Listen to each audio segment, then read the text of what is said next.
Now, today, Jeffrey is the CEO and president of a leadership development company called Loral Mountain Solutions. He's an acclaimed executive leadership coach where he helps successful leaders become even more effective leaders by achieving positive, lasting changes in behavior for themselves and the people they lead. As a speaker, he conducts presentations to companies and professional organizations around the country on how to build competent, confident leaders capable of leading high-performing teams. Jeffrey's newest book is titled Brave Business Leadership: Grow Competent, Confident Leaders and Get Great Results. As part of all of this, one of the resources that I mentioned in the introduction is this amazing book, Brave Business Leadership. Tell us about this. What was the inspiration for wanting to write a book like this, and what do you hope people get out of a book like this, Jeff? Yeah, well, my friends teased me. I went back to my high school reunion, and some of my friends tell me, Foley, I don't remember you reading many books. What's this deal about you writing books? So this book, Brave, captures the essence of what I learned from my experiences in the Army, what the Army taught me, and also what I learned from my own experiences.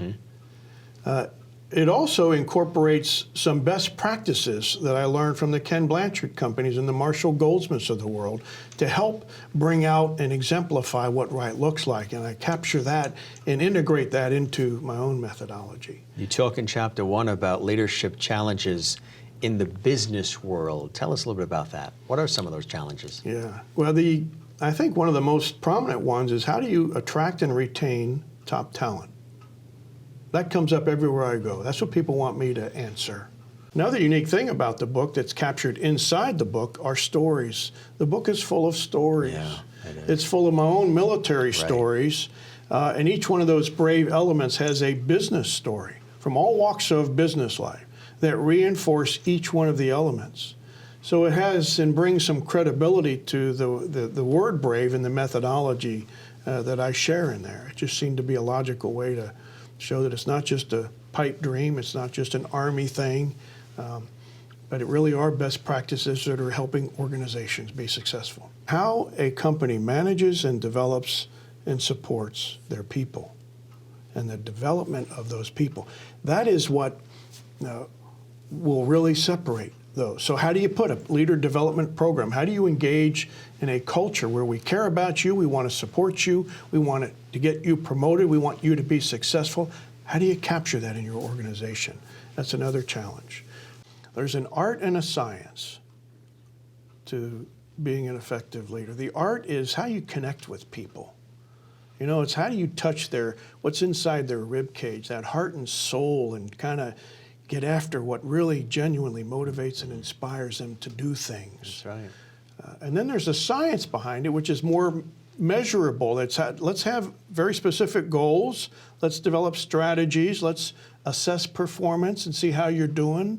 And it's those two combinations that you got to constantly balance because everybody needs something different.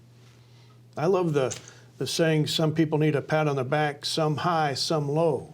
You know, it takes different techniques. It's situational dependent on what a guy or gal might need to be successful. So it's a great challenge. Every individual is unique. I love the challenge. I love the opportunity to dig and find and connect with people and figure out how I can help them. It's a very cool thing. But I principally provide coaching services, executive senior leadership coaching, routinely for 12 months at a time, because that is how long it takes most senior leaders to really change. You know, it's like an old dog, new tricks. Doesn't work very well. Marshall has been very good. Marshall Goldsmith is very good at documenting how long it takes a senior leader who is steadfast in his ways, doesn't want to change, doesn't need to change, doesn't think he needs to change. It takes that long to change. I also offer speaking opportunities. And I love to get out and travel around the country, and I do it often, and give opportunities to share in an hour or 90-minute keynote presentation, and sometimes followed on by workshops on a particular focus on leadership development or part of my new book on Brave, or an element that I am comfortable and I'm qualified to speak on. I will have interviews with the organizations and find out what the biggest challenges are, to make sure I tailor the presentation to meet the needs of the organization. What I bring also is really that might separate me from a lot of is I was an executive in the United States Army. I spent 32 years there, and many years as a colonel and a general officer, and so I've lived it. I've made a lot of mistakes. I know I have lots of examples of what right looks like and what right doesn't look like. So I've lived it, and I can share my own personal stories that might embellish and might help the stakeholder-centered coaching process. You can contact me. I have my contact information on my website, so you can contact me, and anyone who contacts me, I'll certainly return the call or return the connection and have a discussion. I love having hour-long consultations. I don't charge for it. I just try to discover what it is that you're challenged with, what it is you're looking for, and determine if I can provide that service or that coaching experience. That may be it, or I can certainly recommend others.